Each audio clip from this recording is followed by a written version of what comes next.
The tornado hits me. Oh. Hey, welcome everybody to another edition of the Total Basis Podcast. I am your host, Felipe Malicio. With me, as always, it's Sean Flannery. Sean, how you doing this evening? I just had to come off mute there. I just totally screwed with Felipe. I apologize. He was in the middle of talking. I hit the record button. Zoom lady let us know that we were recording. And, a typical start to the show. Yeah, because I'm a professional, I swung into action. I mean, that's basically, I don't need a director telling me action. I just need Zoom lady to tell me action. So. But yeah, we're back to back. We're doing Monday nights for the moment. We're back on the weekdays as I realize that the weekends are just too hectic for us at this point. It's summer. It's always beautiful outside, except for today. And actually, yesterday afternoon, we got hit by thunderstorms as well, Sean. We've been talking about the weather off the air, so to speak. So, that's it's been pretty hectic around here in Chicago after we've been getting like bombarded with all these beautiful days here, and now it's like, all right, here's the other opposite side of the spectrum: thunder and lightning and tornado warnings and watches. We're just a couple of months away from Ben Stiller in Tropic Thunder. Who left the fridge open? I mean, that's coming in a couple of months. So you're about to get all of it in just a few couple months. Well, let's get going then, because I can only imagine how hectic it was going to be outside. I don't know how long I could be on, but we'll give it the old try. Corey is janking on us after we took our, month-long break. He said 2 weeks in a row. Wow. Yeah, hey, we're trying here, Corey. We're trying.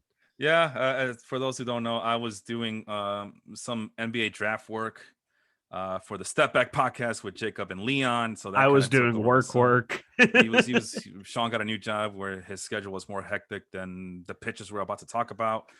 And it just coincided with the All-Star game. I did a couple of episodes with Dong City as well. So I was doing everybody's podcast but this one, and Sean couldn't go on because of constant scheduling conflicts. But it looks like we finally are back.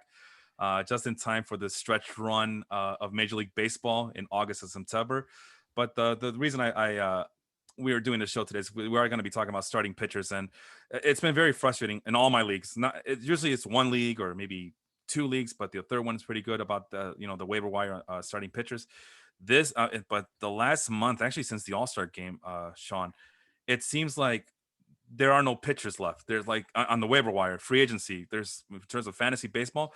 All of these mediocre ass pitchers they just leave me wanting more. And I'm just kind of, I figure, you're a pitching expert around these parts here. And I figure I ask you what expert in air quotes.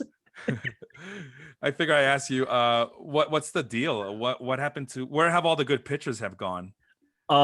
They got hurt. I honestly though, that is one of, I think, the biggest reasons that the waiver wire seems to be really shallow this year is you've had a lot of big name early round type starting pitchers that have all missed time. Jacob deGrom, Shane Bieber, Jack Flaherty. I mean, the list goes on. And so early on, and then you had guys that were underperforming like Luis Castillo. Early on, teams didn't want to give up on those guys. They put them on the aisle if they could. They benched them. To the people that dropped Luis Castillo, shame on you. We told you not to do it. You should have known better. Listen to us. But they did try and replace them while they stashed those guys. And so I think that led to an early run of trying to pick out what normally would be a strong waiver wire throughout the year. And it got picked clean early because they picked the guy. And a lot of these guys have been pretty solid. You say Kikuchi, Christian Javier, who's been in the bullpen. I say Kakachi. I say Kakachi. You say Kikuchi.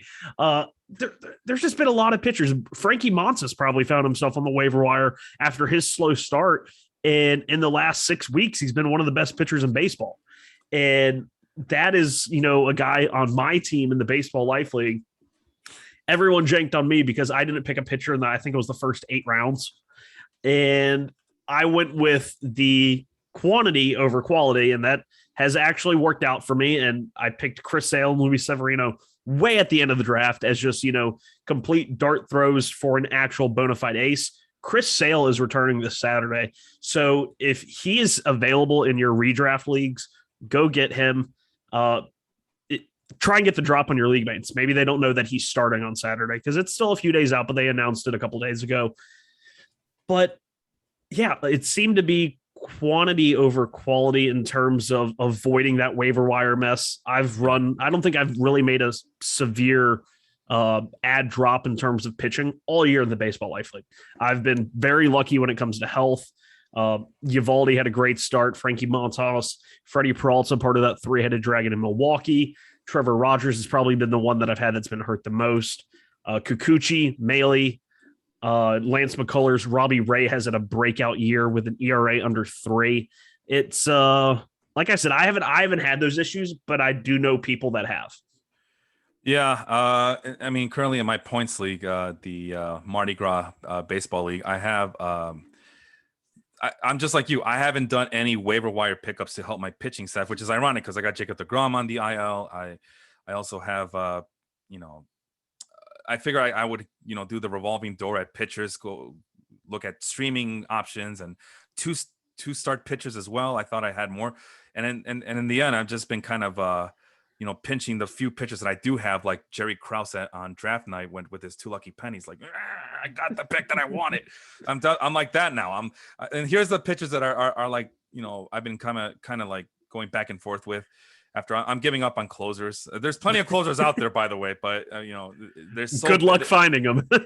No, there are out there because of all the injuries as well. I mean, Josh Hader's injured. Aroldis Chapman is injured. It's just that they don't get consistent opportunities. Yeah, that's what I was going to say. It's more of you have injuries that open up spots, but teams don't go to like the one guy in the end.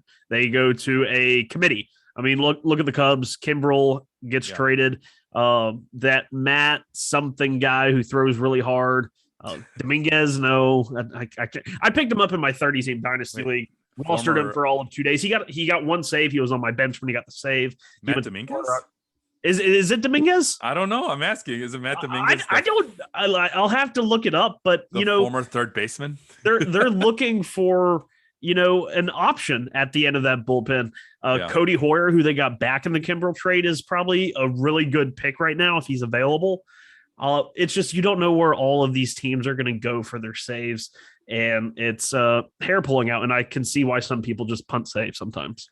Yeah, well, and the opposite side of the spectrum, I've been trying to, do a revolving door at my pitchers. I mean, right now I'm on the back end of my rotation. It's Cole Irvin, Shane McClanahan, Luis Gill, Josiah Gray, and Trevor Rogers, who's on bereavement. Not on bereavement, he's on family emergency leave.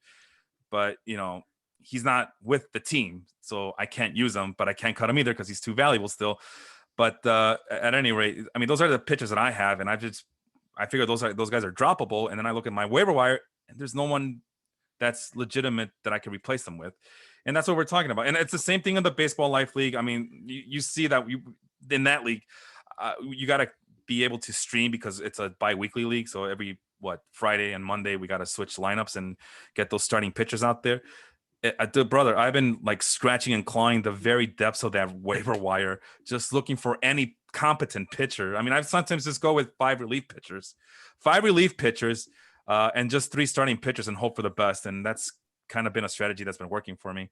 I would like to let everyone know that when I said Matt Dominguez, I was not even close. This kid's name is Manuel Rodriguez. Because I was going to ask you, are you talking about Matt Dominguez, the former Marlins and Astros farmhand? I don't know where I got Matt Dominguez from. Because he's a former third baseman. Yeah. You were thinking about him the whole time. Totally. Sure. So you can see Sean is still on hiatus in his own mind here, but we'll get him up to speed. We'll get him up to speed soon enough. But the other thing I wanted to point out is not just the injuries, I think, but just thinking about the situation. And I think you have to point out that COVID really messed up a lot of development last year, and it's screwing up people's development this year. Not to mention the fact that the minor league system has been completely reshuffled. As we talked about last week, Sean, about how the pitchers are just not getting the development or the touches or the innings or the pitches to really hone their skills. And I think that has something to do with it, because I can remember a time where you could just wait for whatever starting pitcher to come up and get a regular rotation spot, and they'd be good to go for at least 4 or 5 innings every 5 days for a temporary while. Now those temporary guys are like, they're trying to build up their strength in the majors, which is just insane. I don't know if you see that maybe COVID might have done have a severely negative effect on pitchers this year, starting pitchers, that is. I think it's more of, both that, but we've also seen this with some teams where it's more of a let them rehab in the majors. And I think we've seen that with Zach Gallen.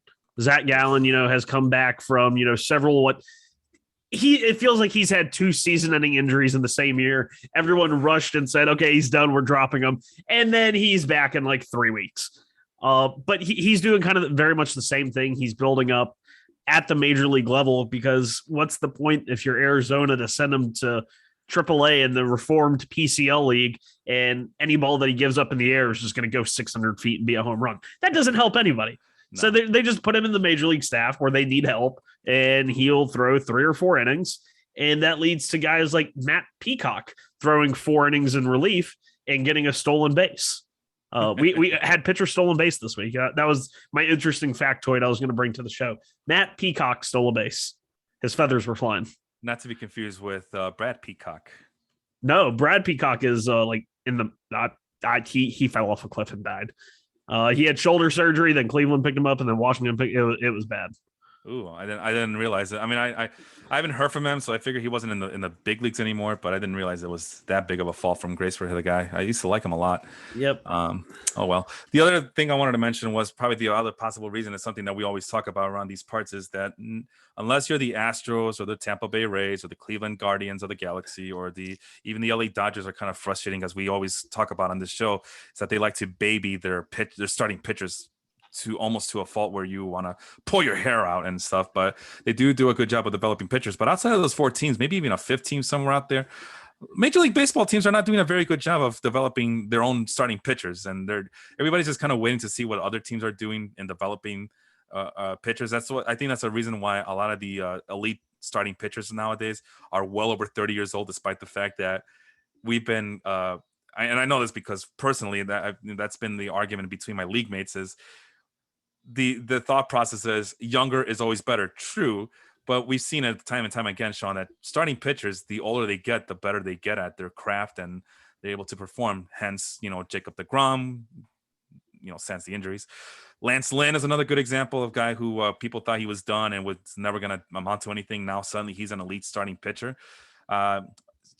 Pretty much, all this is just to say that sometimes, and a lot has been said about this lately, sometimes older is better, not just with catchers, as we like to talk about, but with starting pitchers as well. Maybe there is something to the fact that experience and craftsmanship are to an older pitcher's advantage, as opposed to a younger pitcher who's still trying to build up arm strength, still trying to figure out what his stuff is made of, and trying to get that experience to get that craftiness as well.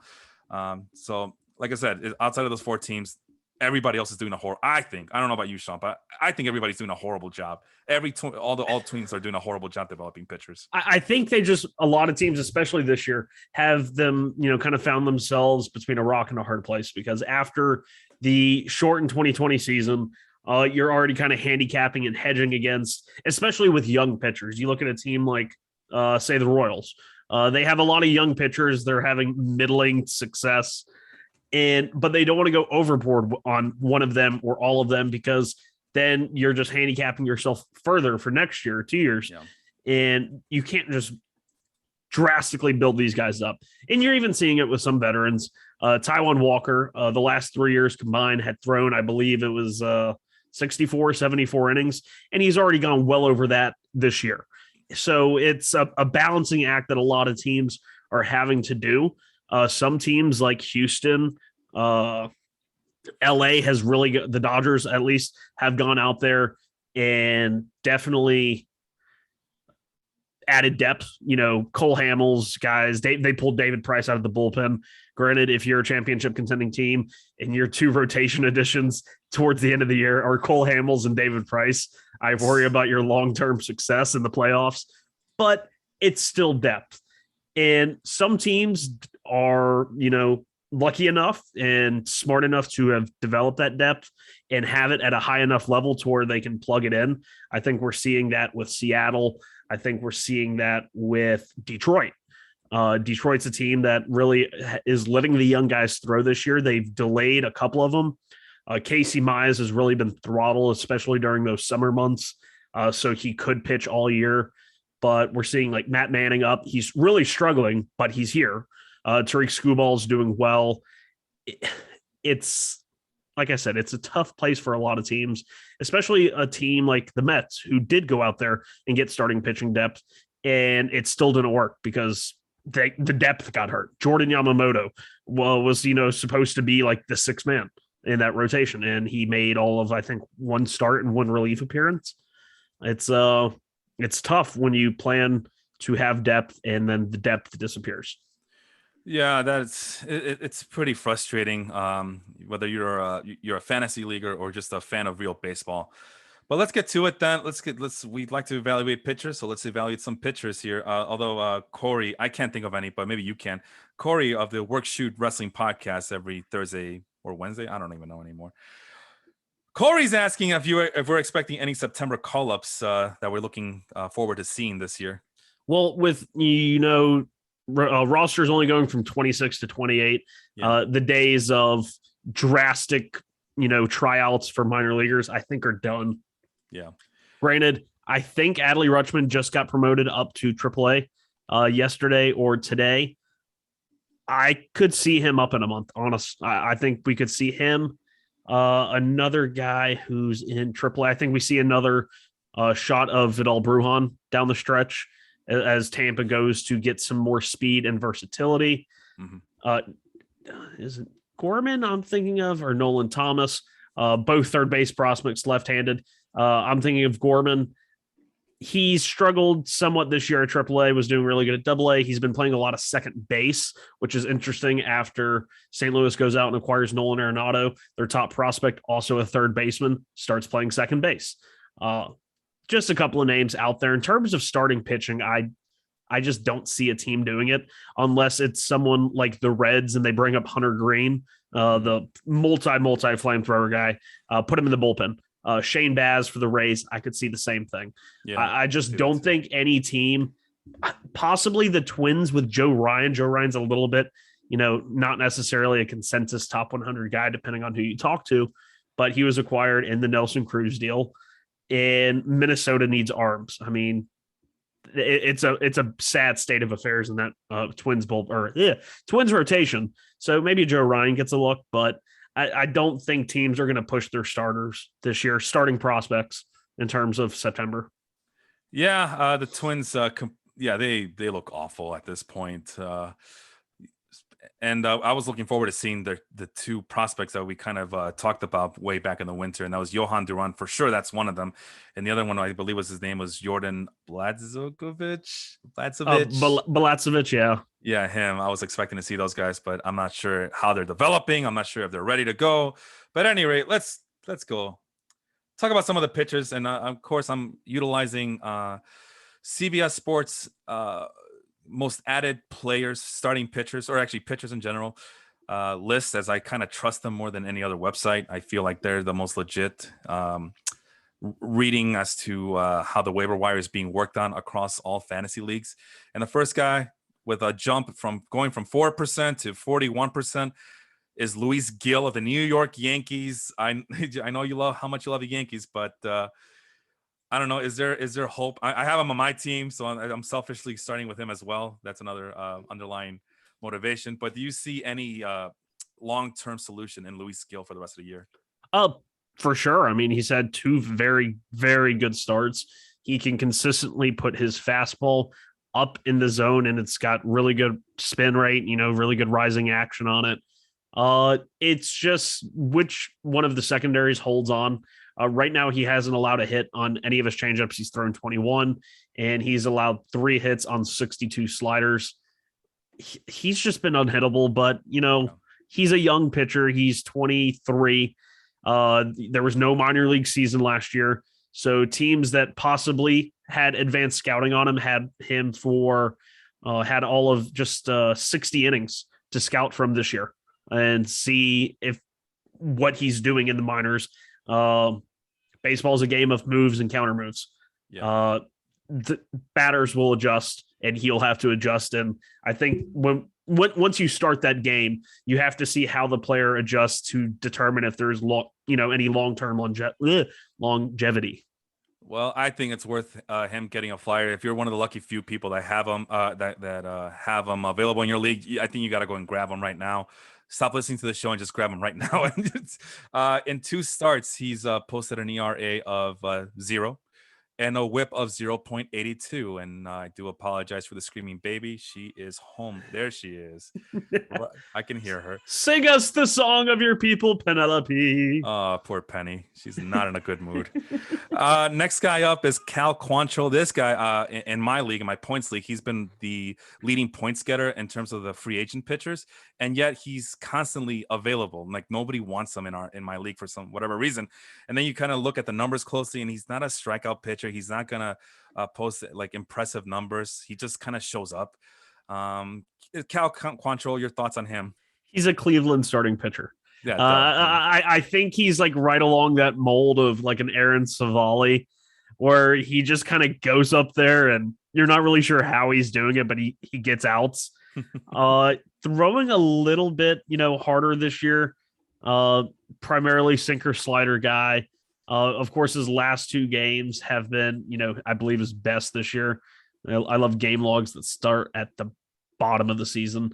But yeah, 13 innings over his last 2 starts, only 1 run, and it was an unearned. He had 10 strikeouts, but I think we should hedge here. In 7 innings, he had 10 strikeouts. It was against the Tigers, one of the worst offenses in baseball.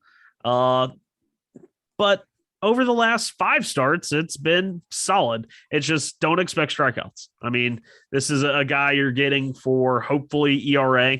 But he's also a guy that could end up in the bullpen if Cleveland so deems it so. But he's 26, so there's a chance that he hasn't really unearthed himself yet, and Cleveland still has some magic dust left.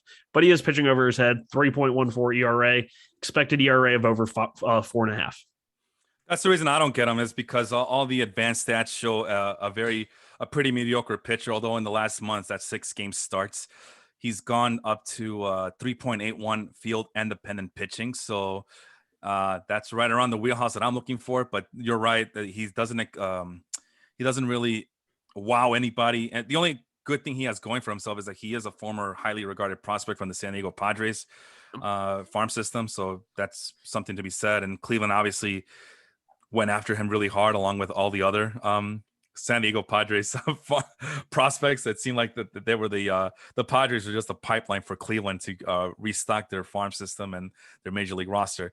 But yeah, seems to be he's just double checking some things here. Yeah, seems to be a pitch to contact pitcher, in the kind of in the ilk of Kyle Hendricks, some guy we just mentioned before the show started, right?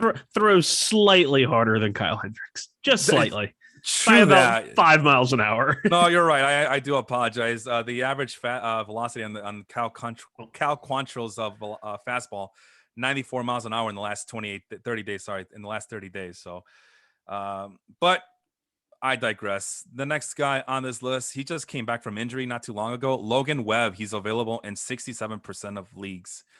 I'm sorry, not 67. He has an ownership rate of 67%. So there's like 25, 30-ish% 34. chance. 34. Thank you. 66, 34 is 100. There you go. Yeah, this is why I can do math. I can do math. I can't. I need a calculator. Why are we listening to the stat boys over here and they can't even do simple math? Simple math. I went to I listened to the Total Basis podcast and a Manchester Orchestra concert broke out.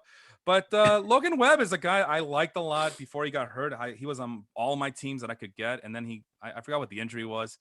But he has a lot of things going for himself. Two most important things is that he pitches for the San Francisco Giants, and he pitches for the San Francisco Giants at Petco, or what the hell's the name of the ballpark in San Francisco? AT&T Oracle Park, Yahoo Stadium in San Francisco Bay, AT&T Silicon Valley, whatever the hell that is. 5G vaccine site. 5G vaccine center. Oh God, I can't wait for a park to be named after the COVID vaccine. Oh, the Pfizer? Or Moderna Stadium. Moderna Stadium at Pfizer Field, at Johnson & Johnson infield stands, whatever. Anyway, Logan Webb, as people are tuning off because we're being assholes about things. Logan Webb, your take on him? Logan Webb, really interesting. Of course, had what is kind of deemed a breakout start where, he had 6 innings, 9 strikeouts. That was the second most he's had in the game this year, dating back to when he had 10 against the Texas Rangers. Granted, it's the Texas Rangers. Like we said with the Tigers, one of the worst offenses in baseball. This one was interesting because it came against the Milwaukee Brewers, who since acquiring Willie Adames and Rowdy Tellez have been one of the better offenses in baseball. Right. He's a really interesting guy. He's one of those, like we talked about last week, if I could pull it up. The walk percentage is solid, and San Francisco seems to be targeting these guys that don't give up walks, which is a pretty good thing to pick out in a player. He gets a lot of vertical drop. I'm noticing just looking at this on his pitch mix. He gets 8 inches more than average on both vertical movement on both his sinker and his changeup, which is getting him a lot of ground balls. He has a almost 61% ground ball rate. That is elite. The average launch angle against his sinker is -7 degrees. So they are hitting it into the ground. For his sinker, the 264 batting average against and 271 XBA seems actually pretty good for a sinker, especially when you look at a lot of these guys who throw sinkers and you're seeing like 325 batting averages, 330 expected batting, because they're trying to get the ball on the bat from the pitcher standpoint. This year, though, really refined his slider. They're batting only 140 against it with a near 45% whiff rate. So that's really given him an out pitch. It should be interesting. A couple of guys that they compare him to based on velo and movement. A 2019 Jose Barrios, a 2019 Pablo Lopez, and I'm not sure if this is a good thing or a bad thing, but a 2020 Carlos Martinez. So interesting guy to watch. Like you said, a lot of those arms in San Francisco have the benefit of pitching in San Francisco. So definitely someone to keep an eye on. This just in. We just got another tornado warning that's gonna be there around till 7:30 p.m. Still not sure if that includes my area. I mean, I am in the county. Did you get it on the phone? Did your phone buzz? I didn't get a buzz, but because I have my phone on silent. But this is the second one I've gotten. Although every time I look online, when I go on the internet here on my computer, it still says tornado watch. So I don't know who to believe. But we're still under the severe. You keep go. You take this over. I'll figure it out for you. All right. Well, Logan Webb, just like Cal Quantrill, more contact pitcher than like the dominant pitcher that we all think about when we think about the elite pitchers. But Webb slightly has a better strikeout rate, slightly better walk rate. But way better advanced ERAs. Even the xFIP, which kind of penalizes pitchers who play in pitcher-friendly ballparks like San Francisco, even xFIP, the expected field independent pitching, loves Logan Webb. Hard hit rate is kept at a balance. Gives up very low exit velocity. A lot to like about Logan Webb here. So I like him a lot better than I do Cal Quantrill. But very similar pitchers with different results, I guess. The next guy up on this list, I somehow skipped on Luis Patino. That's an old favorite of ours. Luis Patino, the former Tampa Bay Rays. Another former Padres farmhand, now with the Tampa Bay Rays. Is he starting or is he? He was starting. He started last on August 3rd, when 5 innings, 5 hits, 3 earned runs, 3 strikeouts, 2 walks. Although the start before that on July 29th was really solid from him against the Yankees. 6 innings, only 5 base runners allowed, 3 hits, 2 walks, 8 strikeouts. They're really kind of playing it safe with him. He would come up, make a start, and then go back down to the minors and keep that starter's workload. Because honestly, if Tampa wanted to, they could have thrown him in the bullpen and used him as one of those, bulk guys. But I don't think that's what they wanted to do with him. I think they see him as a starter. I mean, they traded Blake Snell for this guy. So They don't want to trade Blake Snell and say, oh, this is our star piece that we got back for trading our Cy Young winner. He's a follower. Like that doesn't excite anybody. You say, this is my starting pitcher on the mound. And that's a whole new meaning. So I think that's the angle they're going to take with Luis Patino. Well, Luis Patino in 3 game starts and over the last 30 days, only 16 innings pitched. So there's going to be some growing pains there. He's only 21 years old. But that's a guy, if you have the space for him, you make room for him on the end of your bench and just keep him there long term if you have the patience for it. If not, if you're just looking to stream, I guess you could use him as a stream pitcher, depending on the matchups. And if he ever gets the luxury of getting the 2 starts per week for those who play in weekly leagues like I do. But other than that, again, just stick him at the end of your bench, and it's a long-term play. I know most people don't play in keeper leagues or dynasty leagues like you and I do, but yeah, even in a standard yearly league, I think he would be a good, just a good piece to just leave on your bench and see if anything comes to fruition. If he starts developing, like you mentioned, if he starts developing in the majors as well. So, yeah. So your tornado situation, based on a simple Google, a tornado warning issued as of 6 minutes ago. Yeah. For Kane, and I have no clue if I'm pronouncing this correctly, DuPage. Oh, look at you. It's actually DuPage County. Oh, DuPage. I would have said DuPage. I'm too artsy. That is the tornado warning. Okay. Cook County is not no warning. You are safe. All right. Yeah. For now. Yeah, it could always travel north. It could always travel southeast towards Indiana. Just go to Indiana. Screw it. No, but yeah, I think Chicagoans, we put a Chicago spin on that. I think you might be right. It might be DuPage because it is French, I guess. It's a lot of French influence in this town, but yeah, I think we go to DuPage County over there. Oh, down the Cook on 355, and all, yeah. So anyway, Carlos Hernandez. I don't think I'm very familiar with him, but then again, the Royals. Is there a reason to be familiar with any Kansas City Royal pitchers at this point? 24-year-old has pitched in 4 starts, only 17 innings though. But it looks like he's getting regular turns on the rotation. Carlos Hernandez of the Royals. What do you think? I actually streamed him in my 30-team league at the beginning of the year. Throws really hard, doesn't have much of a feel for secondary pitches. If he did, he would be an issue because he has both a very good curveball and a slider. I just don't think he has the command of either to be effective. And that this is after he had I just had it pulled up. This is awkward. Yeah, he had in his 4 starts and 16 appearances so far this year, nearly 5.5 walks per 9. In the minors, it really hasn't been an issue. It's been in the low 2s, mid 2s. I think it's one of those guys who gets through the majors or gets through the minors with such great stuff that he gets swings on pitches that major league hitters just aren't going to swing at. I'm hearing sirens. I don't know, man. I'm freaking out. They're kind of distant though. I'm gonna ask my wife if she hear. Do you hear sirens? But are you in Cook County? Yeah. Or are you in the other ones? Okay, so I am in the outer edges of Cook County. I'm near the border of DuPage County. Oh, that you're probably hearing DuPages. If you're that close, they can be very loud, especially if there's one right at the end. Do they test them regularly for you guys? Once a month on Tuesdays.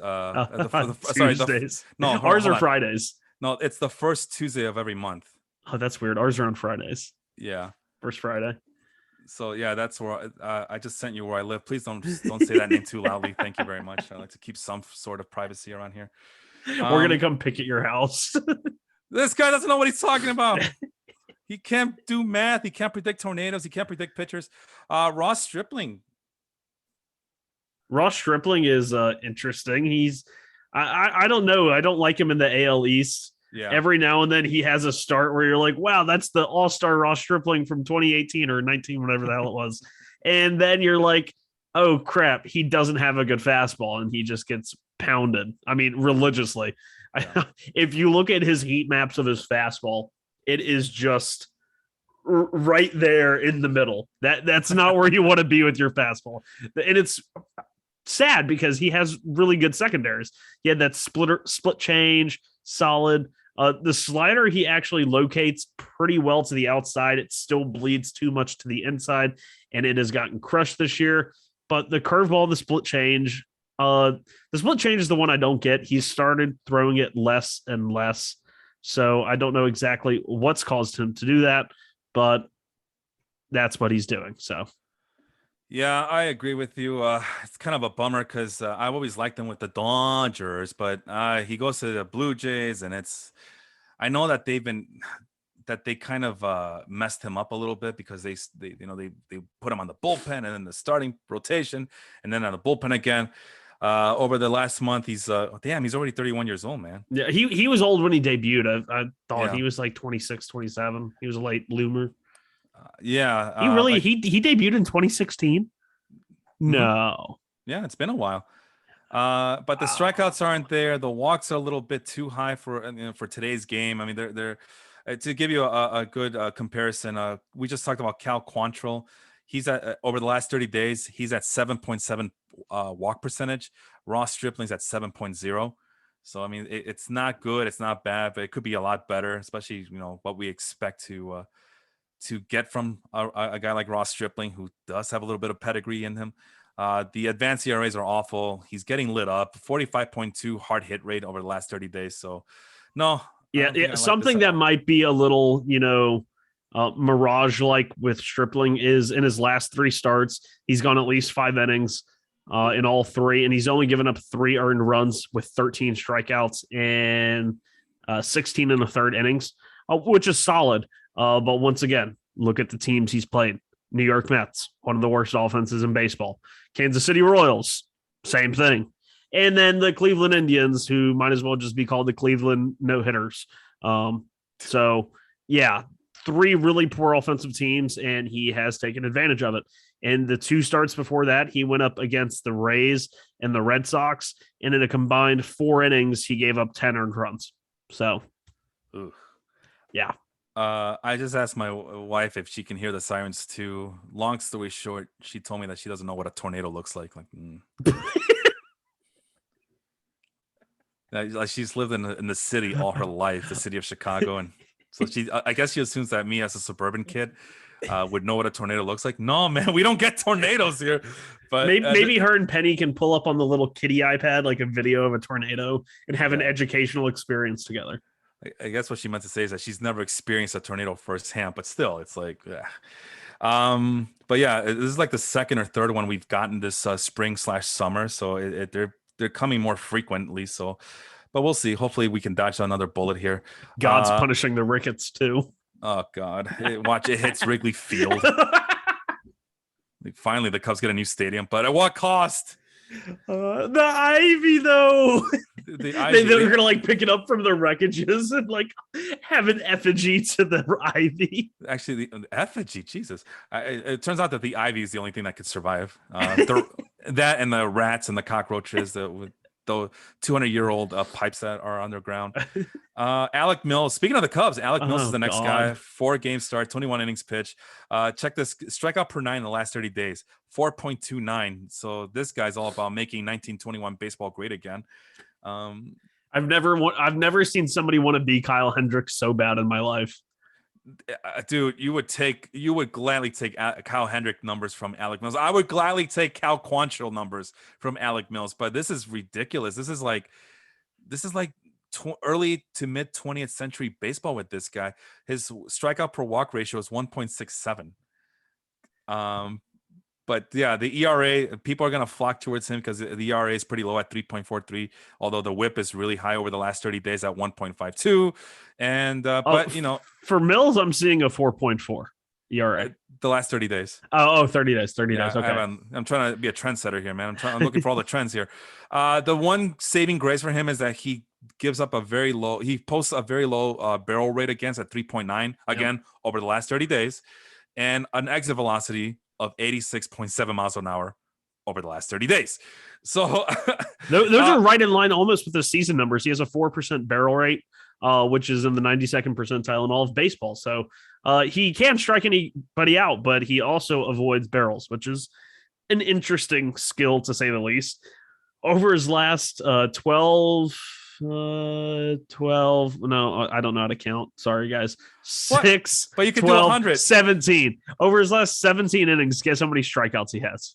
It's 3 starts. I'm sorry, over 16 innings. 17 innings in his last 3 starts. How many strikeouts? I'm gonna say he has 8. You're generous. He has half of that. He has 4. Oh, really? Even in today's standards, huh? Well, I mean, the saving grace about Alec Mills is that he will eat you innings. In the last 4 starts, he has 21 innings pitched. So was about 5. It's better than a lot of these other pitchers who are available on waiver wire. So, but I mean, I guess my question is, is that enough reason? The low exit velocity and the weak contact rates, is that reason enough to trust Alec Mills for the rest of the season?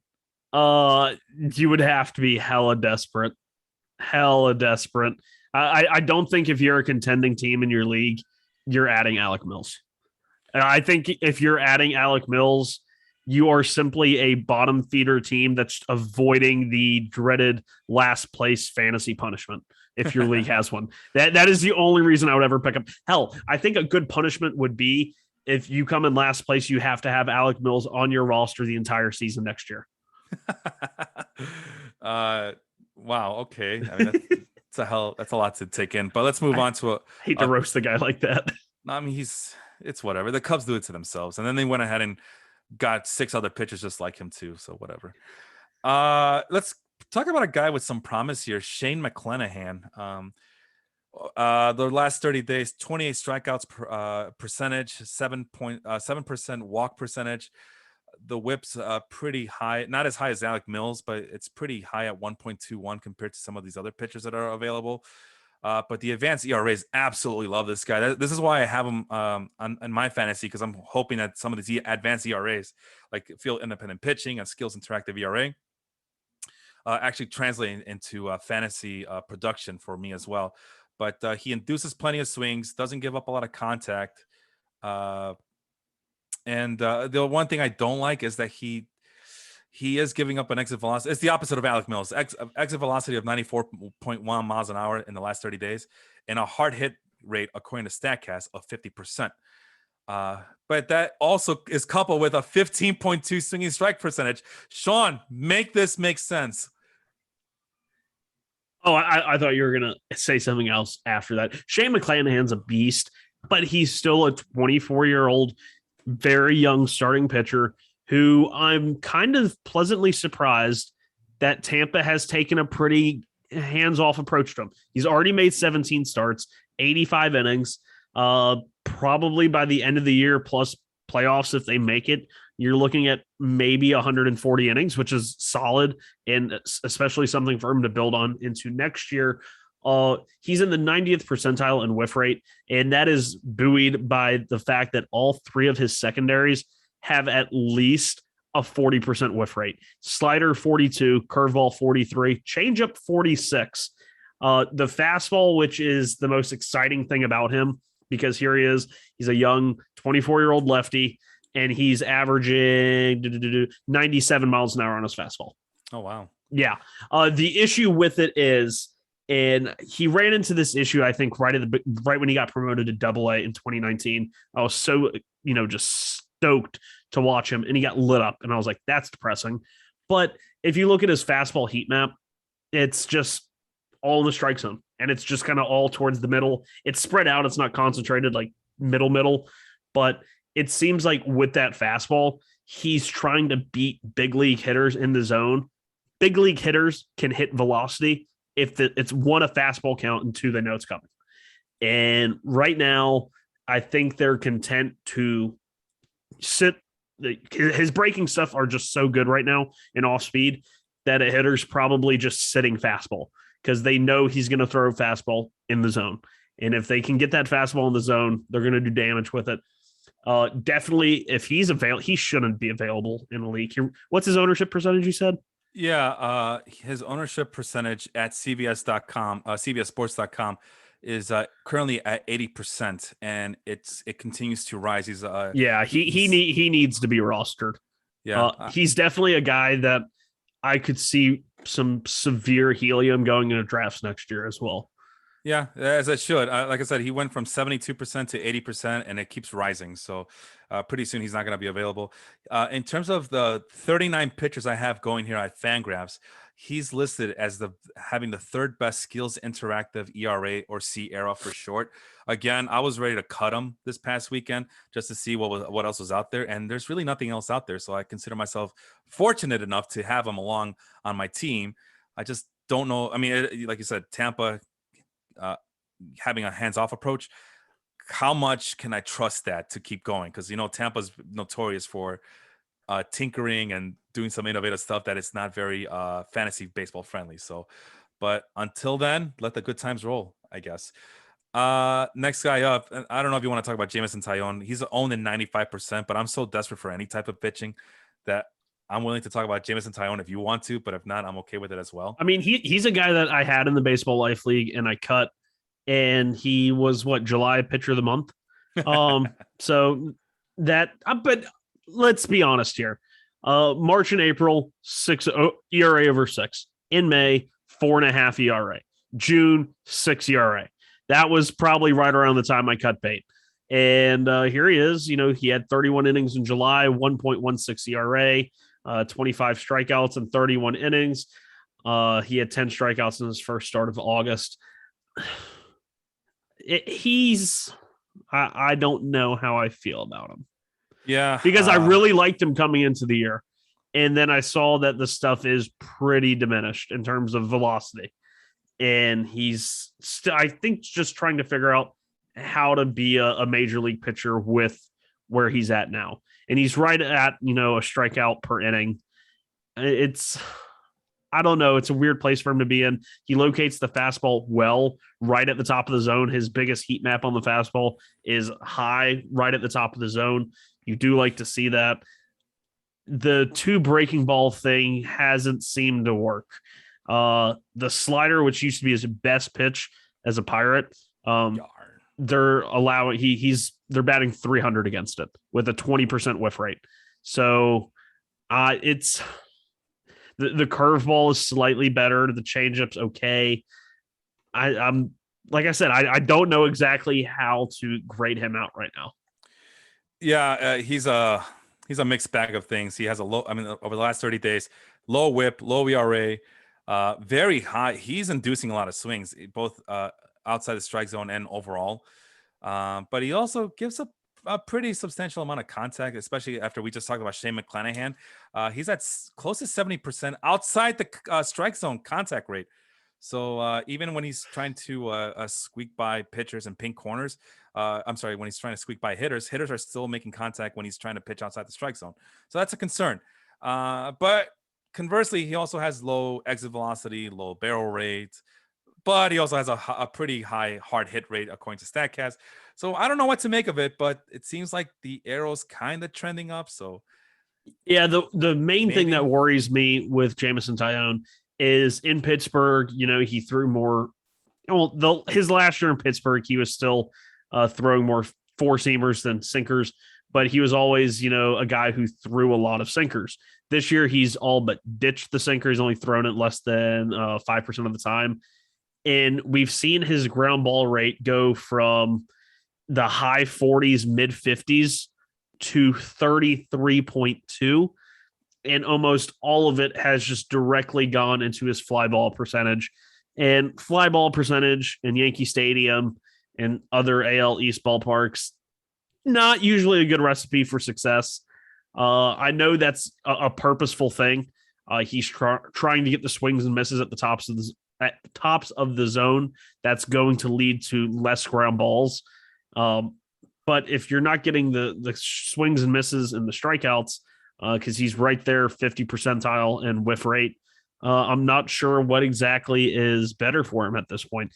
Keeping the ball on the ground and giving up less home runs, because he's already given up 17 this year in only 107 innings, or trying to get swings and misses with the diminished fastball. I don't know. Oh man, it's very frustrating, and it only gets more frustrating from here as I just got my third tornado warning on my phone. Casey Mize, the former first round pick overall, the highly touted prospect, Mr. Next superstar starting pitcher. I don't know. I think this is one of the guys that you've mentioned before that that some teams are opting to just have some of their better starting pitching prospects develop in the majors, and I guess this is one of them. 15.9 strikeout percentage in the last 30 days, but he does have good control. He doesn't give up a lot of walks. And that's pretty much all there is to say about him, because the advanced ERAs are pretty high. He's not inducing a lot of swings like the previous guy we just mentioned. Who the hell we were just talking about? Was it Jameson Taillon? Jameson Taillon. Yeah, so Taillon induces a lot of swings, and Mize does not. By comparison, gives up a lot of contact. Doesn't miss bats. It's just, oh man, it's just frustrating. What is going on with Casey Mize? How come he's not living up to any of that potential that was so promising when he was coming up? Well, I don't think it's a not living up to potential, because this is a guy who still has under 140, 150 innings, professional innings pitched. The big pitch for him when he was coming up was supposed to be a splitter. I think we found that the splitter is not really his best pitch. He's thrown a lot of sliders this year. It's actually his most thrown pitch, more so than the 14 fastball. And there's a good reason for that, because it is his best pitch. I think he's still tinkering with what the best pitch mix for him is. And I'm not sure if they know yet. He's also been kind of babied a little bit this year. They won't let him go too deep into games. So far, he had a pretty good month of July. It was his best month. 3.18 ERA. In fact, he gave up 15 earned runs in just the month of April, and combined in May, June, and July only gave up 27 and 3 times the amount of innings. So he had ERAs of 1.7, 3.8, 3.1. I think that's pretty solid. Yes, he's probably getting a little bit lucky, but I think there's a pitchability to him in the fact that he does pitch in Detroit, which is a pitcher's ballpark. You can give up some long fly balls there, and it's a relatively weak division. And I think you do have to take that into account when you're looking at these guys. It's not like it was last year, where we could easily say every pitcher in the AL Central got the biggest boost, and you could literally, bump them up in the draft or however you viewed them. But still, the AL Central is probably the weakest hitting division. Casey Mize gets a slight bump from that, and he's still only 24. So I think as long as he's healthy, the arrow is slowly but surely going up, even if the advanced stuff doesn't like him now. Yeah, I mean, like I said, pedigree is there, so that's reason enough to keep him aboard. But man, I don't know if you're playing for this year. I'd be, I don't know. He's owned in 86% of leagues, so it's obviously people believe in that pedigree and that he can turn things around this season. But man, if I have Casey Mize on my team, I'm really thinking long and hard if I want to keep him around as I make my stretch run into the playoffs or whatever. Moving on to a guy that you used to are pretty familiar with, and Steven Matz for the Blue Jays, having a pretty decent year so far. Over the last 30 days, however, the strikeout percentage isn't as high as some of these other pitchers. Again, control, though. I believe he's always had pretty decent control. I mean, it's always been solid. It's never been outrageously bad. But unfortunately, he has a 1.35 whip. So even though he has really good control, probably a command issue, as hitters are just kind of teeing off of him every once in a while. So usually either you're giving up too many walks or giving up too many hits. And I guess Matz is giving up too many hits. The advanced stats are kind of mixed. Good FIP, but not a Sierra over 4, I guess. And does not induce a lot of swings. So hitters are not being fooled by anything that he throws outside the strike zone. Gives up a lot of contact. I'm sorry. That's a lot of contact for my taste. He's a sinker ball pitcher. Always has been. Yeah. And right now it's clocking at 94.9 miles an hour over the last 30 days. And these very good StatCast numbers. But I don't know, man. I feel like there's a little bit more left to be desired with Steven Matz. What do you think? I think at this point he is what he is. He's a lefty that is going to give you a 1.5 kind of WAR, an ERA right around 4.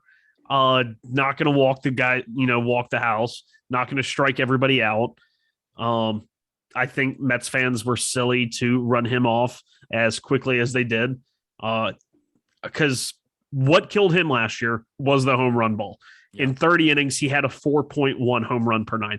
4.1 home runs for every 9 innings pitch. That's just an unsustainably high number. This year, 1.21. The first 5 years of his career, his home runs per nine, 1.34. So it's right there, back to what it was in his career with the Mets from 15 to 19. He had a 4.05 ERA, 4.3 FIP, and a 4.01 xFIP. This year, he's at a 4.3 ERA, 3.83 FIP, and a 3.74 xFIP. So he's actually doing better in those last two metrics than he did for his career as a Met. I think he's not a exciting pitcher, but he might find his way in traditional leagues where whip can really hurt you. A 1.3 whip isn't pretty, but he gets you innings. He's going to give you about a strikeout per inning, and the ERA is going to hover around 4 without sinking you. So I think he's a serviceable fantasy asset, but he's not going to by any means save your season.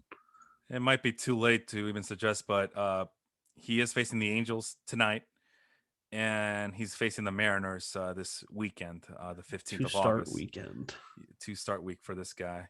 I'm uneasy about that Angels one. They got even though they're the Angels, they seem to have a lot of right-handed hitters that are doing pretty well against lefties right now. Yeah, and I picked them up in our Yahoo league, the one that the 10-teamer, the head-to-head one with the crazy Fangraphs numbers. I picked them up because what's his face? The Korean, is it? I think he's Korean. I'm assuming he's Korean. The Korean guy from the Korean pitcher from the St. Louis Cardinals. Kwon Young Kim. Thank you. That guy. He got injured, so I dropped him and I picked up Steven Matz just because I figure he's gonna pitch tomorrow against the Angels, and wish me luck on that one. Who's next on the docket? Oh, okay, John Gray.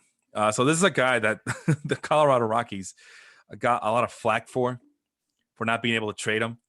Veteran pitcher at 29 years old. Last 30 days, he's pitched in 5 games, 30 innings pitched. So he's been gobbling up those innings as a middling starting pitcher can.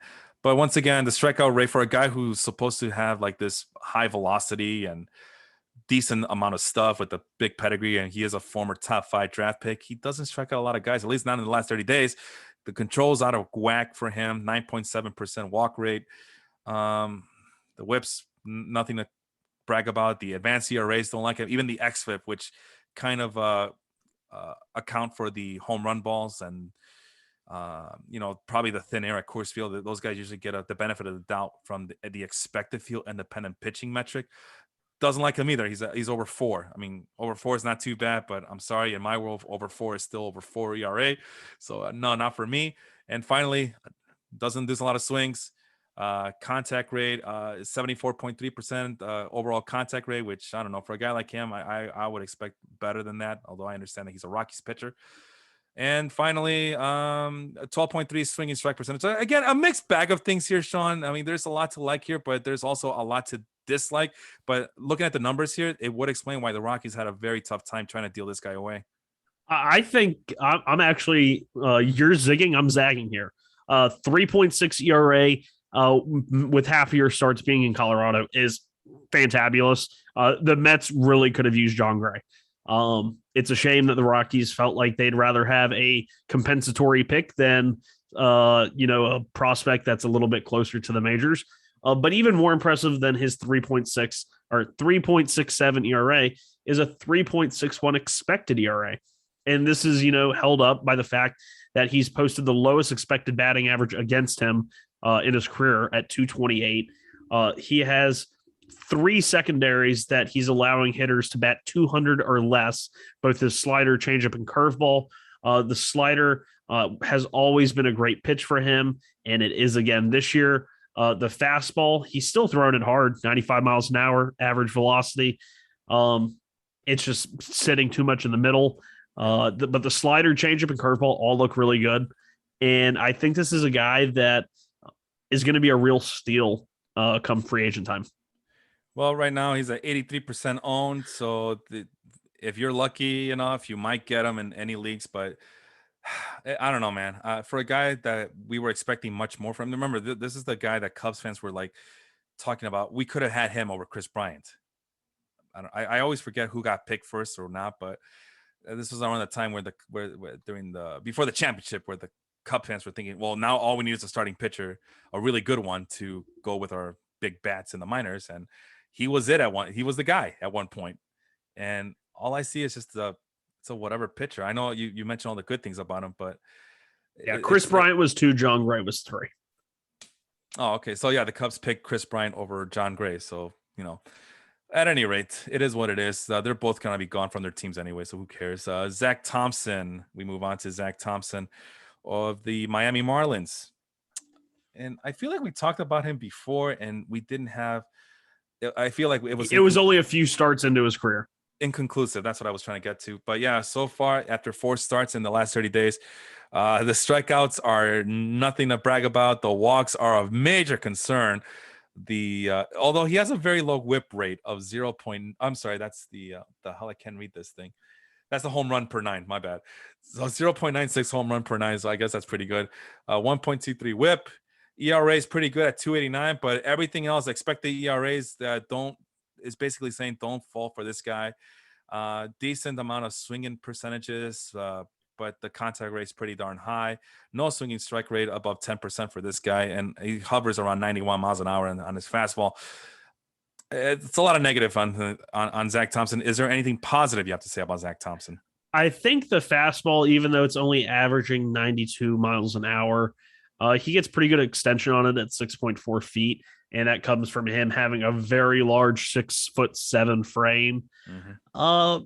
He might just be one of those guys who is figuring it out. I mean, we have 0 expectations for this guy. The Marlins probably had next to 0 expectations for this guy. So to get anything out of him at this point is considered a success. He has a 2.5 ERA, a 3.7 expected ERA. So, due for a little bit of regression, but he's a piece. And right now, the Marlins have a lot of pieces in that rotation. So maybe if Zach Thompson isn't a starting pitcher, maybe he is that depth that every team wants going into a season, especially optionable depth where you can put him in AAA and keep him as a starter, or you put him in the bullpen and have a traditional long man, which I feel like not a lot of teams have anymore. It seems to be a rare thing, at least the Mets. The Mets haven't had a true long man. I guess their long man this year was Sean Reed Foley before he disappeared. Like that was it. Well, that's what I mean. It's like we don't even have the long relief pitchers who can go in and spot start every once in a while and get you like 4 or 5 innings pitch. God damn it. Where's Carlos Torres when I need him? Yeah, we don't even have those guys anymore. But and anyway, of the 39 pitchers I have listed on my Fangraph spreadsheet here, Zach Thompson, in terms of skills interactive ERA over the last 30 days, has the sixth worst mark among all the 39 pitchers. So I'll be passing on him until he shows me otherwise. I feel like he's a guy that Sierra's not going to like. Yeah, I could tell. If Sierra don't like him, I don't like him. So let's see here. I'll be sure to put that on your gravestone. I've passed on a lot of great pitchers because Sierra didn't like him. So let me see you 1-2 step. Okay. Penny's going to bring a boyfriend home and you're going to be like, son, what's your Sierra? And then he's going to say 5.7. And you're just say, get out of the house. No, he's going to say, what's your Sierra? And he goes, it's a GMC. Oh, no. Oh, no. That was cringy. That was cringe. Well, what's wrong? GMC Sierra, the trucks that are America man-made for America. Why are we even giving them free advertisement? Are they paying you? No. If so, split it. I don't even drive a Sierra. I don't even drive an American-owned car. It's all Korean for me, man. Just like Kwon Young Kim. Yeah, exactly. Yeah, thank you for that. So just like the Japanese Kyle Hendricks. Or Japanese Korean. Masahiro Tanaka or you say Kikuchi, I say Kakachi. There you go. Drew Smiley doing anything but smiling nowadays. Over the last 30 days, 4 starts, 17 innings pitched. Again, this is going to be a theme. Not the strikeout percentages. We're in a time where strikeout percentages are supposed to be really high, and strikeouts, everybody's striking out at a very high rate. And we're talking about all these pitchers who are barely hovering over 20%. And Smiley also has a walk rate of 8.9% over the last 30 days. And for those who would prefer the walk per 9, that's at the 3.57 per 9 walk rate over the last 30 days. Whip of 1.64. Advanced ERAs hate him. He does induce a decent amount of swings. keeps contact fairly in decent control. To my surprise, really good swinging strike percentage at 12.7. The velocity is not there. I mean, he is 32 years old. He's seen better days. I mean, his arm has been reconstructed numerous times. And finally, I mean, the exit velocity, 85.8 miles an hour, but it comes with a barrel rate of 10.9%. And finally, a hard hit rate of 34.5%. So, yeah, he doesn't. So, I don't know, man. This guy looks like he could be a very efficient and trustworthy pitcher. So, why isn't he? Because everyone got fooled by 2020 and forgot that this guy was like a 4.5 ERA guy. He had a 3.4 ERA in 2020 in 26 innings, and he was hurt like in the first half, and he came back and he had 42 strikeouts in 26 innings. It would post an insanely high whiff rate, insanely high strikeout rate, 38%. It was something crazy like that. Yeah. And then everyone forgot who he was, and he gets this 1 year, $11 million deal from the Braves. He's a 2-pitch pitcher. And honestly, if he's going to be successful moving forward, this is a guy that throws a fastball curveball. That's it. He throws a cutter 10% of the time, but cutter is just the redheaded cousin of the fastball. When I look at this pitch mix and I look at the, floundering levels of success as a starter, you know what this reminds me of? A fastball, curveball lefty who throws an occasional cutter. Rich Hill. Drew Pomeranz. Oh, him too. Because he was a guy who as a starter, it never worked out.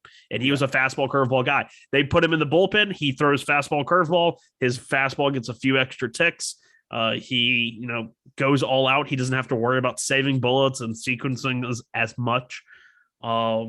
I think that could be Drew Smyly's best, future here. Yeah, that's what it looks like. That he should just ask for a position out of the bullpen, because it seems like he does have the makeup in terms of the statistics of a guy who should be throwing out of the bullpen. So we'll see. But so far, it's just been frustrating because, Drew Smyly has been around since forever. He's 32 years old. And this is the opposite of getting older is better. This is not getting better because you're older. He's not even getting experience to hone his craft a little bit. And it looks like he's still depending on a lot of just the waiting stuff that he has. So speaking of which, we're running out of time here, Sean. I didn't realize we were already past the hour. How many more can you do of these? Let's do 2, and I will keep it short. Okay, Tristan McKenzie. No. Go ahead. No. Oh, okay. No. I don't believe the frame isn't there, and he hasn't shown the ability to maintain velocity. Yeah. And it seems like when it goes. And he becomes a very hittable, high 4-seam fastball. This year, and this was the big worry with him, was he was so skinny. And Jacob deGrom's skinny, and he throws 102 miles an hour. But Tristan McKenzie is 6'5", 165 pounds. That's like somebody buy him a cheeseburger, please. And his average fastball velocity has gone down compared to last year, and it's at 91.9. Yes, he puts it very well up at the top of the zone. Hitters are only batting .212 against it, but I don't buy it this year. And you look, and I guess they're just doing a lot of, he's given up 11 home runs, but they're batting .212 against it. So I guess that's his issue there. If he doesn't locate it high enough, it's a batting practice fastball. His curveball slider both have whiff rates over 40%, but I think that players or hitters are just, zeroing on the fastball. He throws it 63% of the time. They know it's coming, and it's not coming very fast. So no. Let's do some lightning round because I feel like we should talk about some of these pitchers on the top 10, top 15. So first guy that shows up is Kyle Freeland of the Colorado Rockies. Surprisingly very good control over the last 30 days. All of the advanced ERAs love him. Should we love him as much, Sean? Is it 2018 again? 2019? No, it's 2021. Okay, Sorry. Yeah, no thank you then. Although I think I would take a flyer. Although no, it's a Coors lefty who doesn't throw hard, and his ground ball percentage has gone down Yeah. So what you're saying is to stream him. I gotcha. Stream him against very good matchups there. But there's a lot to like about Kyle Freeland's number. You know what I mean, man? I don't like. He still has a 4.5 ERA on the road with no. with a 1.47 WHIP and 28 strikeouts in 36 innings. No, you're not seeing it the right way, man. You're not seeing it the right way. Okay, let me close my eyes. Am I seeing it better? Yeah, I think I am. It's actually a lot better now. But no, you know me. I try to avoid even John Gray, who's supposed to be the best one, and even German Marquez. I'm a little hesitant to get, although I prefer German Marquez over like 99% of Colorado Rockies pitchers.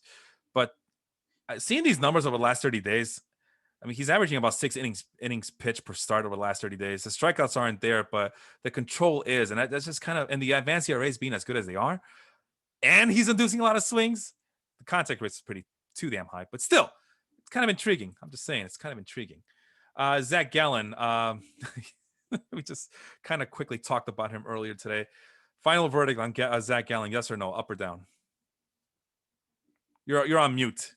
Is he going to have another season-ending injury? You tell me, man. He's the guy that you were. I believe you were high on him. Yeah, if year. He can just get through the year, that's the success. That is the biggest success story of the year. If he somehow stays healthy, I'm not sure if this is a guy you go to for help. I don't know.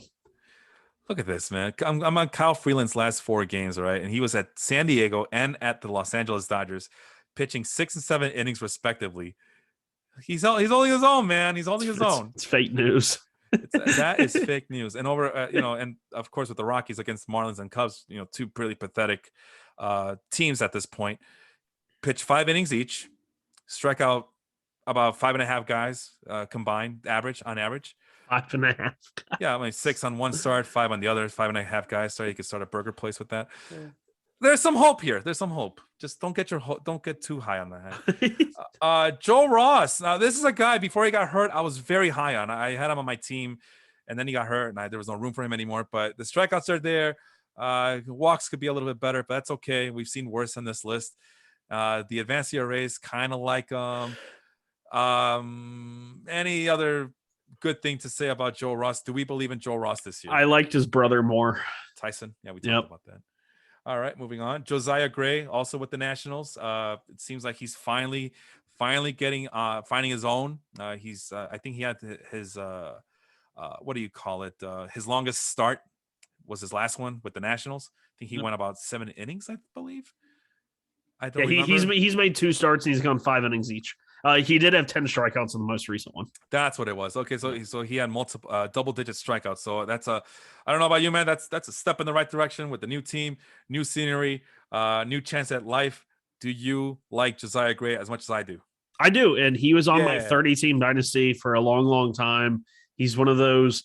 It's a very interesting pitch style. He's not very tall. He's only 6 foot, 6 foot. They have him listed at 6'1". I'm not even sure if he's 6 foot, but he really drops and drives, gets really low, almost to the point of becoming unbalanced. His left leg bows all the way out once he drops, but he consistently throws the ball high in the zone. Gets pretty good spin on it. And that's why so far this year he has a 25% whiff rate on his 4-seam fastball. Pretty solid for a fastball.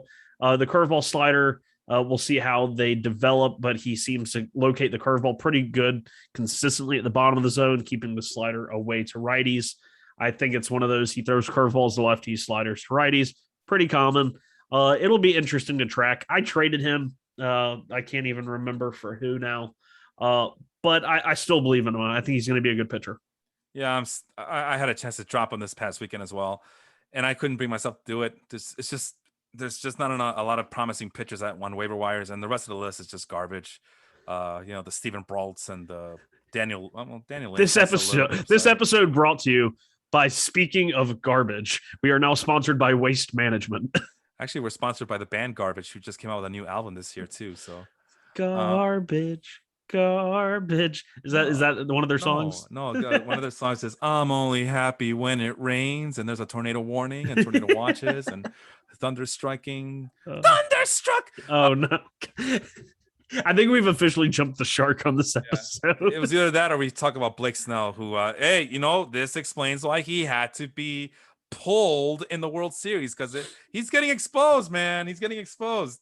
Kind of, I don't know. I feel like Kevin Cash has been vindicated. I do. Slightly. Slightly. I mean, pulling Blake Snell to me was never the wrong move. It was who they put in afterwards. Nick Anderson was gassed. I don't know why you're going to him. But something I don't like to see players struggle, but something about Blake Snell kind of throwing a fit when MLB The Show released and he was only a gold. And he was like, how the hell am I a gold, man? And I just really like every time he has a start, I just like want to go post his ERA because he usually posts a tweet after it starts.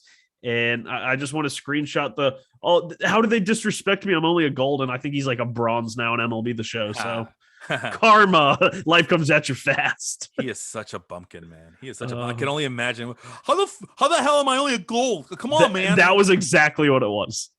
You ever see like that one the slapdick prospect? No, besides that's another reason. When he was recording, how are they gonna expect me to go out there and only play for $4.5 million? I want my money. I'm risking my life. And I was like, God, I don't want to use the word ghetto because of negative connotations that comes with it, but whatever the equivalent to that for his kind is, that's what he is. He's a bumpkin. So I'm not gonna say redneck either because he's a little bit too street to be a redneck or even a cracker, but these are the things I can get away with on the podcast here. Lo and behold, I'm just typing into the chat and I'm teleprompting you right now. These are not Felipe's words. These are my words. No, don't do that because then you'll get banned. Stop. Don't do that. Believe me. I've taken one for the team too many times. But let's stop right there before we get in trouble with the powers that be here. But this was an interesting between this episode and last week's episode. We talked a lot of trash here. Not even the Houston Astros variety, like as it seems to be popular to talk about when you talk about trash. You talk about trash cans. Talk about the Houston Astros, but no, just a lot of. It's been frustrating, Sean. This has been one of the more frustrating years for me. Thank God for the Baseball Live League, which I've been dominating this whole effing season. So at least some things are going right, but everywhere else it's been like one disaster after another with COVID and injuries and inconsistent play from a lot of the players here. But with that said, we have other podcasts we need to promote. Do you know them by heart? Because I need a drink. It's gonna be I don't know their days. Step Back, Audible, Dong City, of course, can't miss them. And the wrestling one. What's the name of the wrestling one? Work Shoot Podcast. Work Shoot Podcast with Corey Richmond, who was so luckily to join us at the beginning of the episode. I also want to say, Felipe, remember at the very start of this episode when we were talking about Luis Castillo and shame on you if you dropped him? Yeah. Well, I guess somebody must have heard us. The Cleveland offense heard us, and they marked him up for 8 runs and 3 1/3. Early season Luis Castillo is back. All good things must come to an end. Who's pitching against him? Is it Cal Quantrill? It's bad. It's Sam Hentges, the former bullpen guy. Justin Garza, and Blake Parker, and they've combined to go 5 innings. Is that a bullpen game for them? If you want to call that a bullpen, go for it. All right. Speaking of the Work Shoot Podcast, it's Corey Richmond's birthday today, I believe. Happy birthday, Corey. Thank you for joining us. For Felipe, actually, I am Felipe. That over there is Sean. Thank you for joining us. We'll see you guys next week.